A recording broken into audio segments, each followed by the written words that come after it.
we got to give a nod to the fact that, and we talked about this recently, is when you have a lot in the pipeline, it's so much easier to say goodbye to a deal than when you don't. And but again, that takes time. So like, you have to build your pipeline, and that is not overnight. When you start a business, you're not going to have 12 people standing in line to buy your service, whatever that is. It takes time. You have to build trust. You have to show that you know what you're doing and be known like. Hi, I'm Cheryl Medeiros. And I'm Colleen Hungerford. And this is We're Doing This Right? Podcast for the whole woman, mind, body, soul, and business. It's humor infused, as real as it gets, inspiring, and you'll walk away with real usable tools for life and business. If you love what you're hearing, please share with a friend, subscribe so you'll never miss an episode, and rate and review whenever you listen. So find your earbuds, lace up your walking shoes, or cozy up with a beverage of your choice. It's time to dig in. Welcome back, my friends. Hello, welcome back. How are you doing? Good. I'm trying to not be stuck on my carpet here. Yep, I'm good. I'm doing it. There's no not doing it. You need one of those like plastic things that goes under your office chairs. Remember those things? I do, but there's going to be like a whole office makeover coming here soon. So, I mean, it's not going to be like super noticeable, but I am putting a like recliner comfy chair in here over in the corner where we record. And also, it's just a hot mess in here. Just hot mess behind the scenes. It's a hot mess. My office, I mean, you would think that I was just a piece of shit if you saw my office. Just absolutely terrible. We all have like a dumping ground. It is what it is. I'm just like lacking. I've been thinking about this for such a long time. I need someone like Mariah or somebody to come in and like Mariah Bear and just like set it up for me. Yeah. Like just set it up for me. Well, Danielle did that for me. Declutter with Danielle did that for me, and then I destroyed it. I haven't destroyed it, but it's evolved into a situation, which whatever. This is fine. Yeah. We'll get there again. It's one of those things like no one can judge me by my office, which by the way, I do think that they say like smarter and people and like geniuses have messy offices, but like my work is not that way. My work is not messy. My business is not messy, but like this place is a fucking disaster. Yeah. It reminds me of something I said to David over the weekend, which I feel like we can all relate to. And we've talked about it so many times, but January has been really busy. Yeah. Which is great. And I've been like turbo. And I just said to him yesterday, I was like, I can do work or I can pick up in the house. What do you want me to do? Like I can't do both. Right. He just looked at me like, but that's how I felt. I was like, it's not even physically the time. It's just the mental capacity of like, right now I'm so, we talked about there's no balance, right? Like it's a shifting. seesaw. Yeah. It's a seesaw. So right now it's shifting more work, which is great because we need that always. But anyway, well, hi. How are you actually, doing? no, I What want are to we stay doing? on this topic because okay. My husband and I have come to a goal together of me replacing his income and then freeing him up to, be a stay-at-home dad, to be my support. Does he like that? He said the words. Said the words. Okay. So, because work is going very, very well for me. Like we're moving in that direction where I could do this for us. And I'm so proud and excited about that. And I am carrying the load of the home, of the kids, of managing our finances, of growing 3 times my business. And that's insane.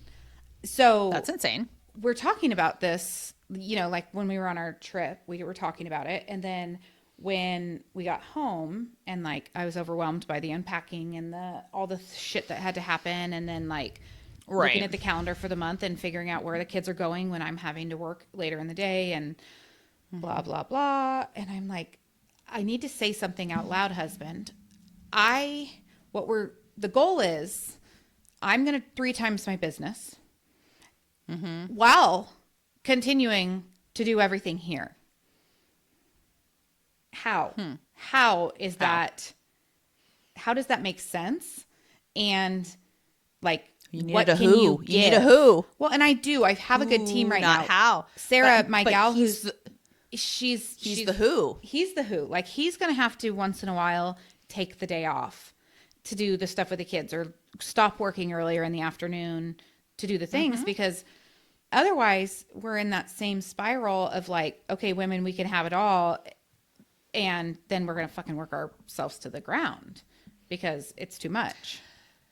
I have started, and it's weird to say that I have started asking, but I have. I've started asking David to just do more and take off more. And, you know, like, I shouldn't have to ask, but there is communication, I guess, is Right. what I Yeah. want to say. Like, there's Yeah. more communication in this.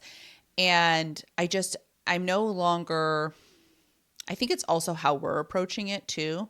Like, I'm no longer feeling bad about asking him about these things, right? Like, I have a listing appointment today at 3:00. So you need to pick up the kids because that is how it's going to go. Now, if he has a meeting late in the evening, then I need to figure out how to do whatever. Like, and it's more of that versus like before I would have been like, oh, is it okay? Like, I don't talk like that, but you know what I mean? I would have been like, hey, is it okay if like you take this time off, or should I reschedule this thing? Because you're Right? default. Because you were default. Because I'm default. Right. But now, to your point, like, this might come across weird. I don't know. But also, I don't care because I love everybody who listens to us. This past 2024 made more husbands. Oh, Only one congratulations. husband. That should help with the made more balance. husbands. Yeah, I brought in more income than David. First time in my life. That has been a big goal of mine forever. And I think it was a real like mind shift for me and for him too. Like, he wasn't upset about it. There was no weird man vibes. Yeah, we win about together. that. We're Yeah. a family, like same team. But, you know, to your point, it's like, I think for him, he is also seeing, right? Because he's a numbers guy, the value of what I'm doing and how important what I'm doing is to our family, and what I'm doing is the thing that's changing our life, right? Like, his job is the constant, The and security. what I'm doing, is the thing that is exponentially changing our life. I think that's an interesting thing when you can have a partner like I do and like you do, who can see that and not feel jealous about it, not feel like demasculated, or not feel any kind of way, and just be like, wow, this is great. Yay for us. Let's figure out how to keep this going. Right. You know, I also don't love this thing that's going around. Like, maybe it's fine. I don't know. But this like retire your husband thing, there's something about that term that I don't I mean, our like. husbands didn't retire us. And also, Yeah, let what me the be fuck? clear. If Alex stops working at a workplace, he's going to be working his ass off for our family. That's not like, Yeah. he's not retiring. My mom's retired. And even she doesn't feel like she's retired because she's still managing a huge house and my dad's medical appointments and like all the things. Like, she doesn't, like, listen, what's retirement? I don't like that term. It's so weird. But I do like the idea of like, okay, now, you know, you're in a position where maybe you're the primary, I don't like the term breadwinner either. What's the word? Like, primary earner. Right. So he's now stepping into a different role to support you because of the momentum that you've got in your business and all the work that you've done so far. So I love that for you guys. I would love that for me. Right. I always thought I would want to pull David into my business in Well, some and there will be capacity part as of well. that too. Like, I feel like, okay, well, he'll work for me or for our clients, like, in these hours. And then, like, outside of that, like, he's on kids and like making the dinner and doing the things. And like, also I'm a lot better at not balancing, but at compartmentalizing, I feel like, work and family. Like, I can shut work off for a little while and be with the family. And I feel like it would be so beneficial just for like the morale of our family too, because then daddy will be around and mommy also will be around because I'm around. I'm fine with that. I can do both. Right. Where he has a lot harder time doing both. Well, and it's so hard, to be very fair. Like, it's so hard when you're working for somebody else and you're working with somebody else's hours and somebody else's ideas of what needs to be done, right? Like, you know, there are times when David like could do his job from home, but needs to be on site. Right. It's not Right? allowed. It's frowned upon. It's Yeah. all the things. Yes. Yeah. So that's amazing. I'm so excited for you. And you had a big win recently, which, you know, isn't a thing until it's closed. Yeah, but we'll talk about it when I'm it's so closed, excited but, for you. Yeah, there's a lot happening in my business, So and exciting. I would attribute it to connection and community, that's what we're if you gonna talk will. So I think today we're going to talk about connecting and Yeah.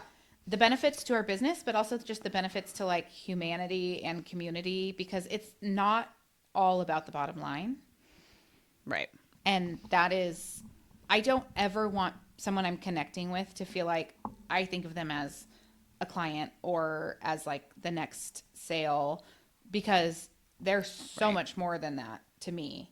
And it is that idea of even every client I have, even if I didn't know you ahead of helping you to buy or sell, you are a friend to me when we finish, like a forever friend that I don't stop Yeah. by as like a pop by, if you will, in real estate terms. Like we do pop Yeah. buys. I'm not popping by for any reason other than I like you and I want to see you and like Yeah. catch I'm up genuinely with you. Because interested. Yeah. when we closed your transaction and then we stopped texting 17,000 times a day, I felt like my right arm went missing because Yeah. you are part of me now.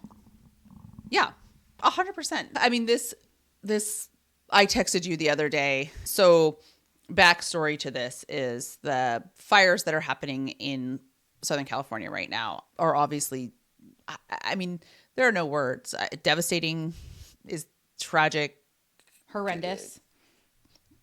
catastrophic, just heartbreaking. And if you're on my social media and you follow me, you know that the house that David and I lived in Altadena burnt completely down to the ground, which was, I don't even know what the words are. Like, heartbreaking, horrifying, surreal is the only word that I keep saying. And, you know, there's this huge part of me that's so grateful that we weren't there, obviously. But then there's like this weird Guilt. survivor's Yeah. guilt that I wasn't there, and that I feel so heartbroken and sad about it, but like also like, why should you? Because it's not your house anymore, you don't live there. But I did, and that's the house that like that's the first house that we bought.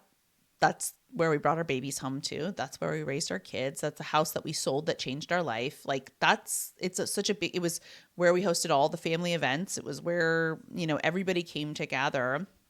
And then we turned it over to this other family, and then that became that for them. So anyway, all my neighbors lost their home. And so many of our good friends from school, from our community, the whole town of Altadena was completely wiped out. Everything. And so I was feeling really helpless. I was feeling really like, how do I help these people that I love so much, that have impacted my life so much?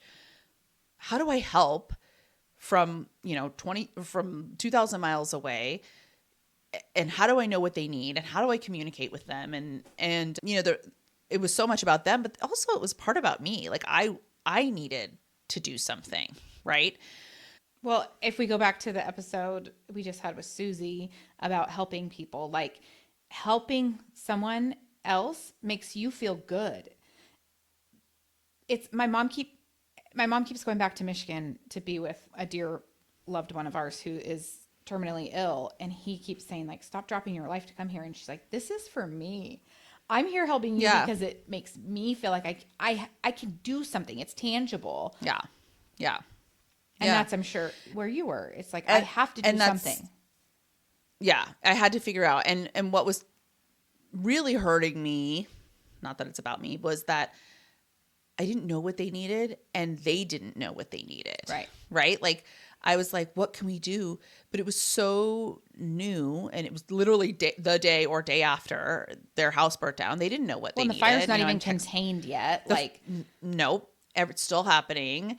So I'm texting my neighbors, I'm texting my friends, I'm texting everybody, what do you need? Are you okay? Do you have a place to stay? Whatever. Anyway, the point of this being is like, one, those people need so much help. They need so much help. Not And just two, today. They're going to need help for years to come. for years. That's the thing that was like, it's so, it's going to, the news cycle is going to change, right? But these people are still going to need help because it's not like, you know, it was a kitchen fire, which is devastating, right? But this is like, I mean, Community was lost.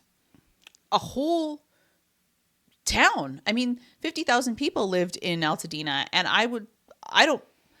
very few people's houses are still standing, which is, like, it's insane. Anyway, so I kind of like went into action as much as I could. I Venmo'd people money because that was the first thing that I could do, right? And, you know, some of these people, like our neighbors, Mike and Wendy, who I adore and I love, they live 2 doors down from us, and our next door neighbors, Ken and Carol and Kenny and Laura, I probably haven't talked to them in years, you know, but I still consider them friends. We still are connected on social media, you know, whatever. But I texted them right away and was just like, what do you need? What do you have? Like, what can I do? And that's how I found out about our house kind of getting down, was because people were posting on social media. Anyway, so I just started Venmoing people. I didn't know what else to do. I was like, I'm just going to send people money because that's what they need. And then what I kept hearing back from people was, we don't need supplies. We don't need food. We don't need anything because we don't have anywhere to put it. So what we need right now is help finding a place to be, finding a place to stay. And I kind of put out the call, and my sister jumped on it because she loves doing this stuff. She's really good at this and she has a lot of connections. And between like myself and my sister and our community and whatever, we were able to help connect people either to funds, to money, or to housing or potential housing. My sister-in-law jumped in on this as well. Like, we all kind of like rallied together to do whatever we could do to help these people. And this is where all the time I have spent creating relationships and creating connections paid off in such a powerful way, right? Like, I put it out there, and Cheryl, you were one of the first people who's like, I've got a place where people can stay, right? And I threw that out there to a couple of my close friends, and nobody took it right away. And then I had a friend say, hey, is that still available? And I don't know where we are on that, but I was able to connect her to Cheryl, you know, to you, and make that a real possibility for them. Make that even just even having that as a backup, or even having that as an option, right, for them was such a relief, right?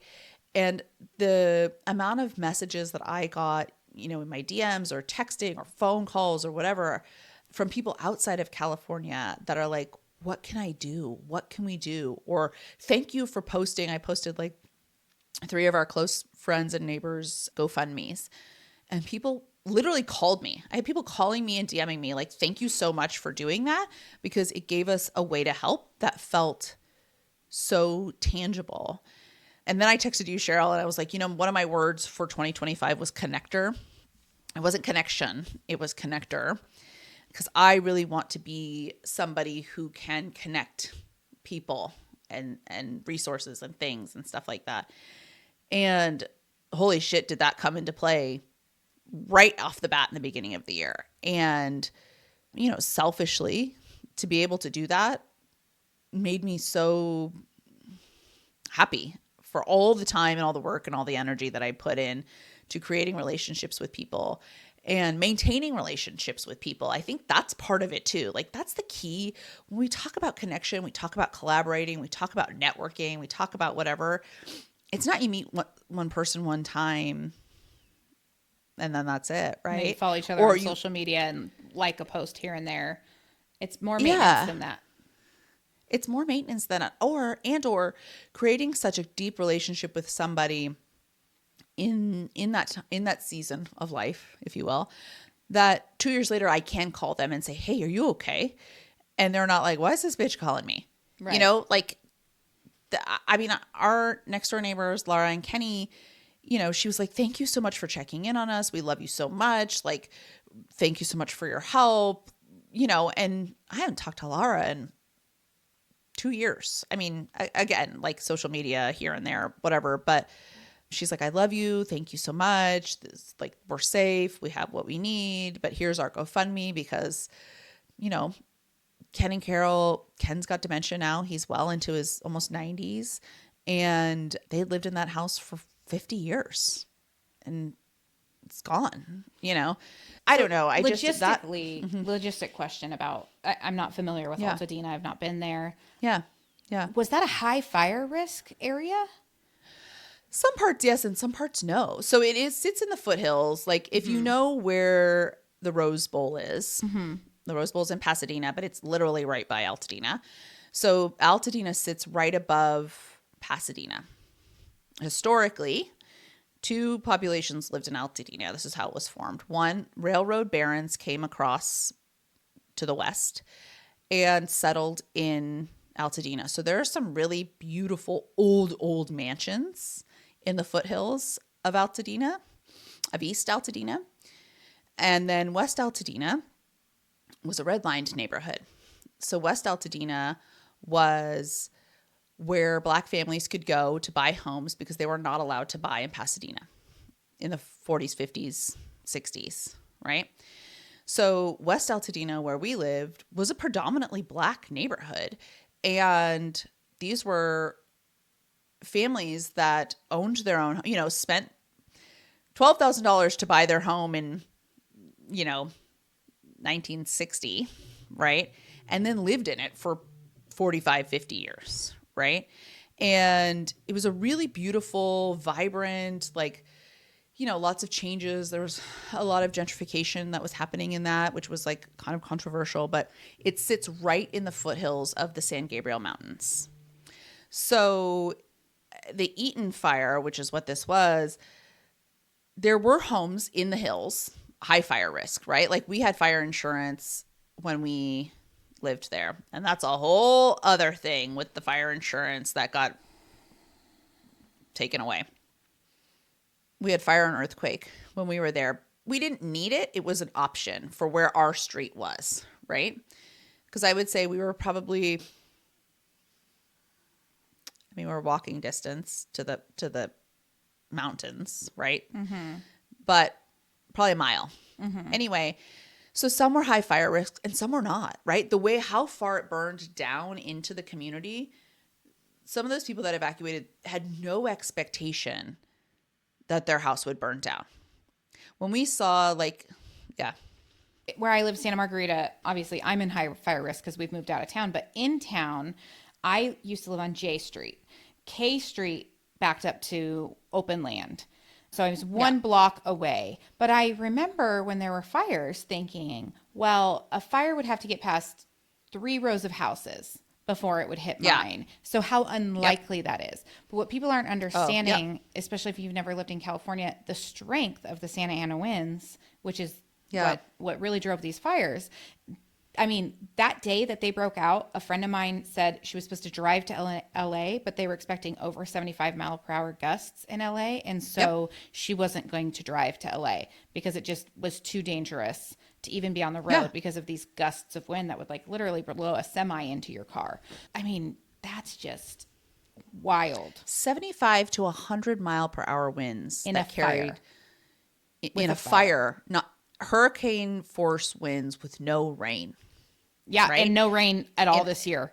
We've had very little rain this year. I think somebody said, and don't quote me on this, but like there had been like 0.1 inches of rain since April. It's been really low. So, you know, and that was the thing, like where we were, like you said, we were probably 4 or 5 blocks off the foothills, right? And there were homes probably a mile down from us. Done. Completely done. And part of it was like the winds and then just the jumping of the embers and the trees and all of that. Like there was no way this complete decimation was expected or anybody in those homes would. I mean, I see every single day there's stories about like we left thinking we were just evacuating and we would come back and get our stuff. Right. And there's nothing to come back to. Right. So anyway, this power of connection, and even like this platform that we have that reaches people, you know, I think we know most of our listeners, but there's probably some we don't. But like, I guess the power of this connection and the power to use it for good instead of evil, Right. is so important. And it was really just became so present to me. It came just to the forefront of everything that I'm doing, like how important these connections are and how much we can use them. You know, remember we talked about what's in is nepotism. That's kind of this too, right? Like using your connections and using your resources to help the people that you know and love and help others, right? But to be able to do that is just, it's so important. And it's so much more than business. So much more than business. So one of the other things that we were going to talk about, or one of the other thoughts we had when we started talking about connection, and like, it's not all for the bottom line, my contractor. And so this concept that I'm about to talk about is called reverse social media. And the idea is you take something. So many of us business owners are thinking our role on social media is to post, put our commercials out there all day, every day, so that we're top of mind for people. Okay. That's certainly like a really great opportunity that we have been given with social media. However, the reverse social media idea is you go and you watch your community, what they're posting, and then you take it offline and you connect with them in a meaningful way about something that's just recently happened in their life. So that's kind of like, there's this whole method behind it. No, I don't do that in a way because I'm like, I'm not looking at that from a business way. I'm looking at that from a humanity point of view. Right. But today I was on Facebook this morning, and I saw my contractor, who I love dearly. He's been tremendous for us. He's personally a friend of ours. And I saw that he had lost his brother. And so I just shot him a text message, and I'm like, hey man, I'm just so sorry to hear about the loss of your brother. Like, if there's anything we can do for you, we're here. And thank you so much. And then he gives me a life update. He's been in the hospital for a couple weeks, and he's getting ready to go home tomorrow. And so I'm like, okay, well, we are happy to bring you meals. Like, how can we support you? Where's your daughter? Is she back? Like, all, just like, and at the end of the exchange, he just told me like, wow, kindness and empathy is clearly your superpower. I'm feeling so much love from you. And I'm like, well, good. Because that's what I want you to feel. And like, in no way, shape, or form did I reach out to him because I'm worried about my bottom line, but like, he is in my community. I am connected with him. I care for him. And that's the same for the strangers I don't know in Altadena that I want to help. Like, I'm just community oriented, and rising shift lifts all tide, for lack of a better word. It's like, I'm here to support and help and lift up anybody that I possibly can with the skills and the who I am. Like, if I can do something for someone, that's what I want to do. And it just came from connection. Right. I was just talking to somebody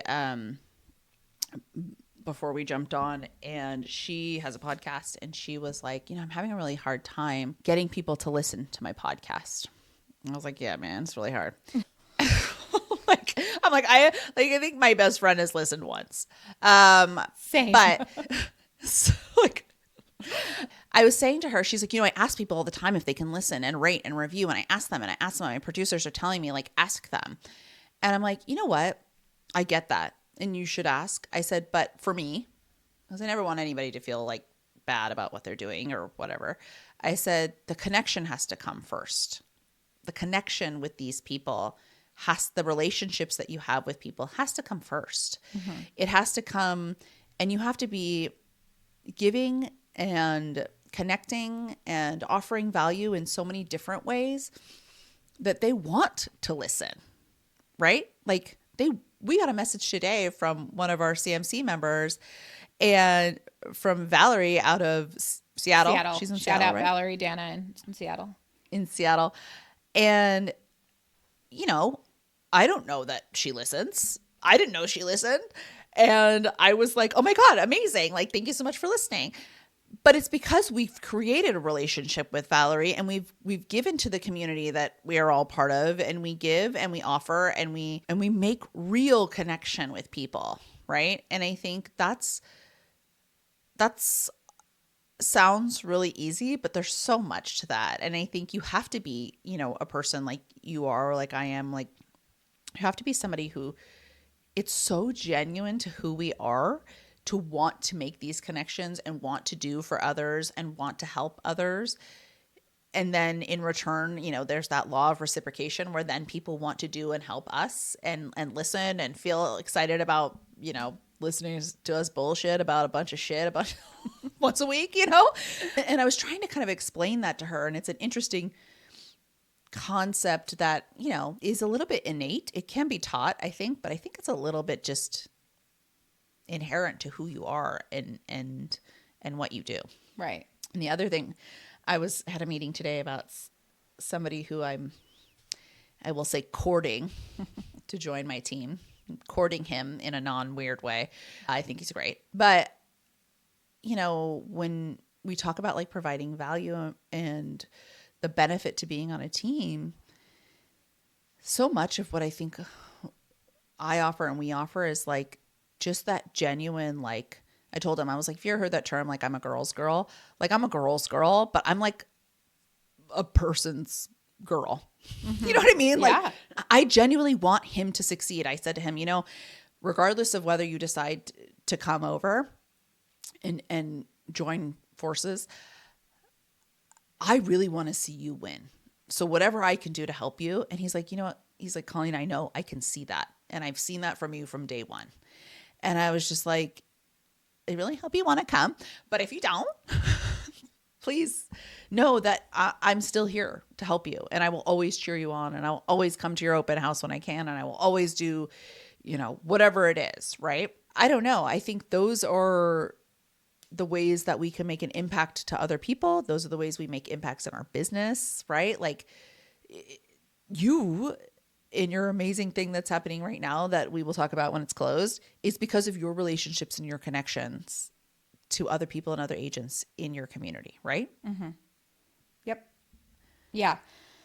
I've joined forces with someone and it was a result of just offering value and offering connection and being a person and checking in on her. And that's opened doors to a level of business that is really exciting and great and going to help meet all the goals. And like, yes, that is in your mind. I think when you are making these connections, that's okay. I'm a business owner and I have to be, you know, I'm trading my time for money. And so I need to have that in mind. But at the end of the day, it's like, also, if I didn't like her, I wouldn't be in business with her. That's the other side of it. It's like I'm surrounding myself with people that I know, like, and trust, and I'm helping them know, like, and trust me. And then that, you know, a business relationship sometimes comes out of that. So I also wanted to extend this to talk about, you know, our Inspire Her connection or Inspire Her collection. Sorry, I've got connection on the mind. You know, when that was dreamed up, it was about having a local community that is like-minded. You know, I wanted to surround myself with smart business people because you are the sum of the people you spend the most time with. And I started my Inspire Her meeting last week with this saying that I got from this book called like 10 times is easier than 2 times or better than 2 times by Dan Sullivan and Ben Hardy. And one of the first things in the chapter or in the book is having an unreasonable goal. If you're surrounded by other people with unreasonable goals, it becomes more reasonable. And that was really kind of the precipice of why Inspire Her was launched and founded. Well, fast forward to year 2, and one of my members calls me this weekend and says, hey, we'd like to buy an investment property out of state. Can you connect me with someone? And I'm like, okay, so there's like the value is in my business day to day and in my personal and professional growth by being connected with these people. But then it extends to a financial gain to me, because when I refer this person, if you're not a real estate agent and you don't know this, you need to know, if you ask your realtor to connect you with someone in a different area, they're going to get a referral kickback essentially from that agent. It's legal. It's legal. It's not a kickback. Illegal. It's a referral. It's a referral payment. So when I connect this fee. person and they buy, and when they close, I'm going to get a percentage of that sale. That's incredible. That's great for my business. That's easy for me. And you hear so many people say like, oh, I didn't want to bother you. No, bother your realtors. Call Colleen and I. We're happy to connect you. Like, there's benefits. And just financially. To clarify, Go ahead. it just so that nobody thinks it's weird, it's not an additional fee. It's No. the agent who's receiving the referral pays the referral fee. So it doesn't cost anything for you to refer us. It doesn't cost the client anything addition. I just want to make that super clear. Yeah, it's just all built into, because if you think about it, that real estate agent would not have had that business if that person hadn't introduced them. So it's just a thank you for sending me this business, and then you get a little cut of it. That's fantastic for everybody, because also I know the questions to ask these agents about whether or not they're going to do it good for my client or not. And like, way better to have a personal introduction than throw a dart at Google and hope that the one you selected is a good fit. Right. It's good for everybody to do this. So, Oh my God. FYI, Colleen and I are very happy to vet anybody for you all over the country. Yeah. And we already have a And we fantastic literally know network people. we trust everywhere. Yeah. So Everywhere. I mean, just like, but that's even more of the connection. Like, I didn't launch Inspire Her to get this referral in Brooklyn or wherever I'm sending it, Buffalo. Right. But it is such a nice side effect of having that community and having that connection that it pays off in that way. And I want to make the point that, like, especially if somebody's starting new in their business or new in kind of this networking world or whatever you want to call it, is like, it takes time. And it takes real connection and real relationships to see that, right? Like, that's what a year in the making to get that referral, basically. Same thing. Like, I had somebody message me over Instagram last week, I think. And she was like, hey, I went and saw you speak when I did the Building Generational Wealth Through Real Estate class. I mean, that was well over a year and a half ago. I think that was October 23. And she's like, and I've been following you ever since, and we're having a second baby and we need to move. Like, would you be willing to help us? Hell yeah. Right. But those are connections and relationships that I made with her over a year ago. Right. And you made over a year ago, that you nurture. It's not a quick and dirty thing. It's a long game. And again, I will say this until I'm dead, it's a genuine relationship. Right. It's a genuine connection. Right. It is. And I was saying this to the guy I was talking to today. I said, he's like, do you compete a lot for listings? Like, do you go up? Because I had a listing appointment this weekend when I was a referral from a client of mine. And I didn't think I was competing, but I was. So that's fine. And I was just like, I have, but now not really, because most of my clients either want to work with me or I'm referred. And so it's already like a trusted referral. I said, but this woman is either going to like me or she's not. She's either going to want to work with me or she's not.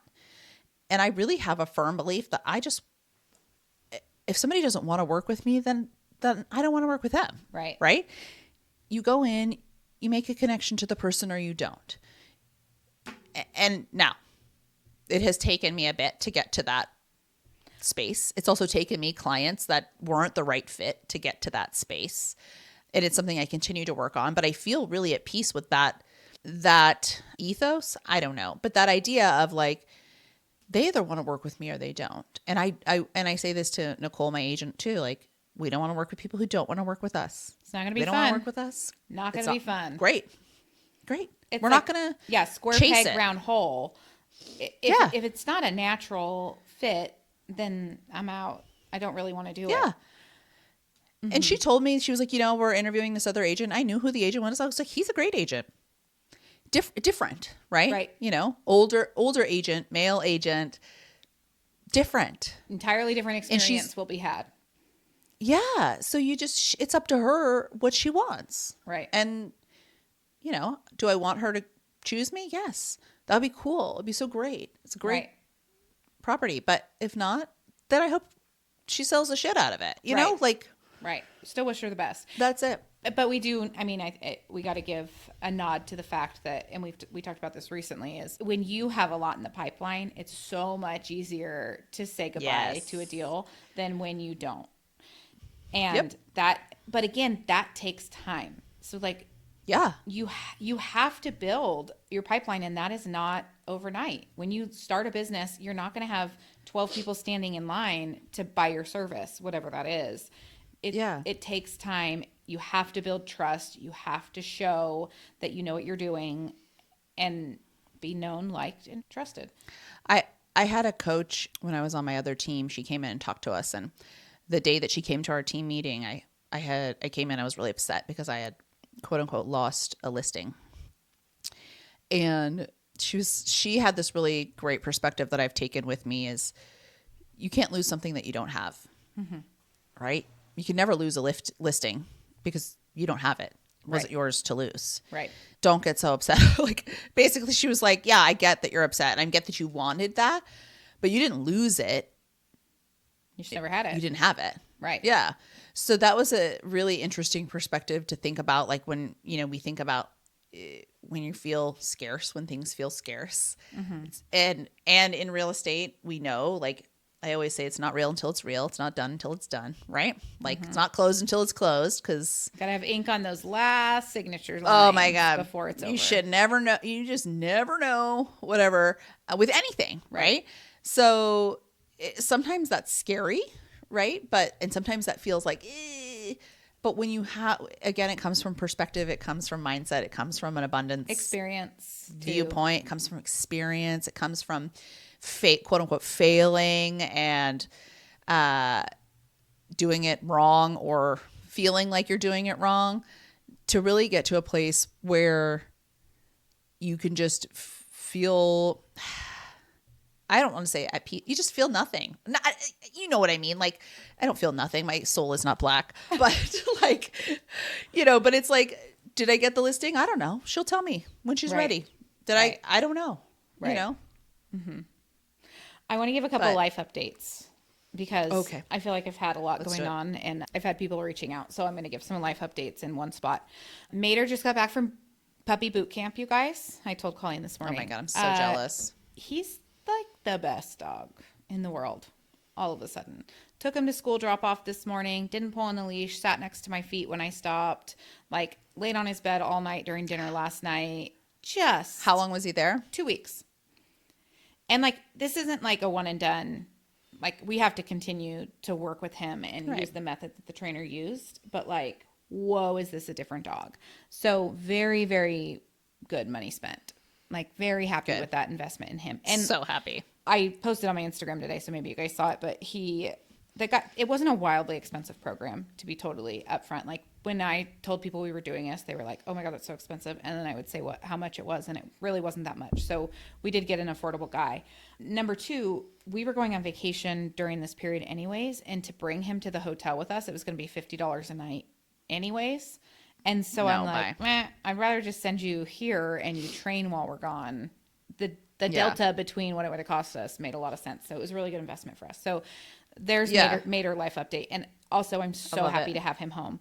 The week we were on vacation was fine. I didn't really miss him. But then the week we were home, there was like, I found myself shockingly home alone for like an hour one of the days. And I'm like, oh my God, I'm so lonely. I don't know how I went like 6 months without a dog. I think it was actually 8 months without a dog. And I don't know how I survived. You hated it, remember? I did hate it. You I know. hated That's it. why I said we weren't getting a dog for a lot longer. But yeah, I couldn't live without him.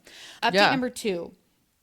I have been suspecting that Emmy has this condition called PANS or PANDAS. We got a referral to the Stanford PANDAS clinic. Our doctor agreed that what we have been experiencing is on track. And so we have the referral to Stanford. Wow. So I'm waiting for them to call me back to get me an appointment. We also got a referral for both Emmy and August to have their tonsils both taken out at Stanford, which is 3.5 hours away. Not super convenient, obviously, but the best of the best of the best is what I will tell you for them. First of all, I took my dad to Stanford one time for angio, like a heart thing. And it was like the most beautiful, lovely, wonderful place to go. Mm-hmm.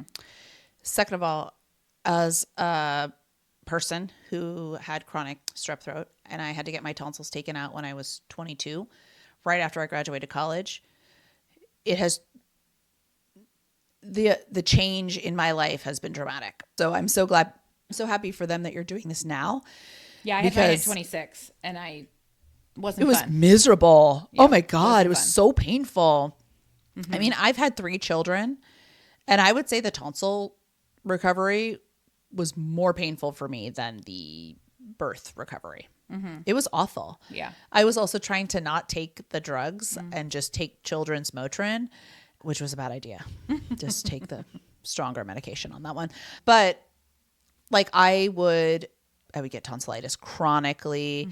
I would get strep throat chronically. I snored a lot when I was little, and that was really hard for me. My sister, I mean, when I was 6, I was snoring. Like, I shouldn't be snoring when I'm 6, It's right? August. But She's got sleep apnea from her tonsils and adenoids.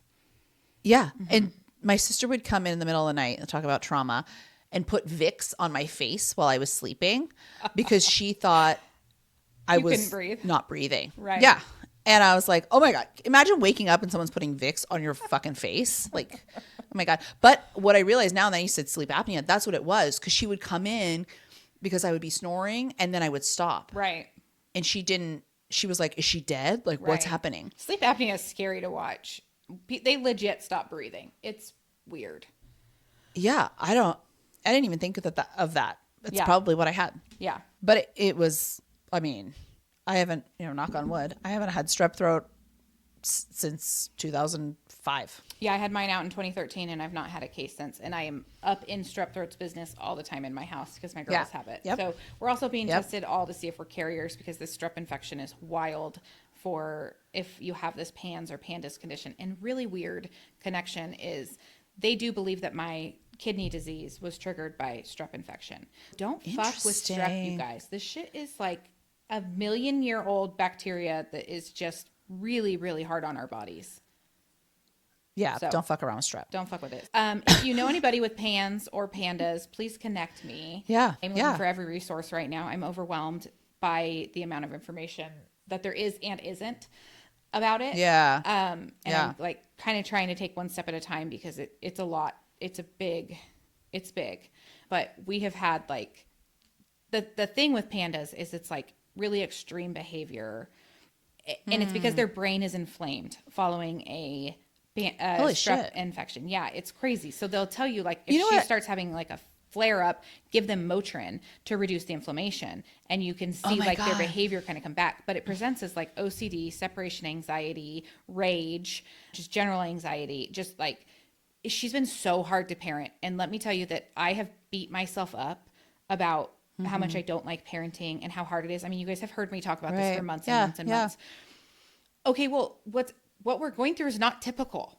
So like, I'm not a Right. bad mom. I don't suck. Like this is really fucking No. hard. Even if your kid is typical and you find it hard, you don't suck. You're not a bad mom. But like, I've been beating the Right. shit out of myself over this, and having like, Yeah. I've been in therapy a lot, and just feeling like, what is wrong with me as a mom? And was I not meant to do this? Because it's so hard for me. But this is really validating to hear that like, oh no, actually, what we're going through is very traumatic. Yeah. And I would just say like kudos to you and like for really looking into all the avenues of how to help her, right? Right. Because it could have very easily just been like, well, she's a piece of shit and that's just how she is, right? Like I got a little sociopath.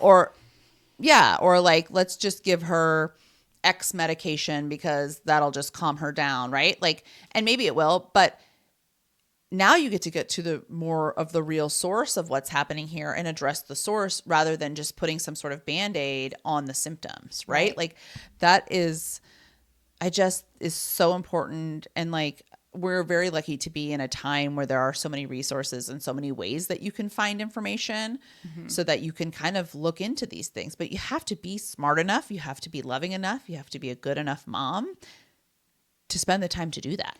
Well, so and I am a bulldog. Like hands down, I will chase anything down. I will turn every stone. That is my personality.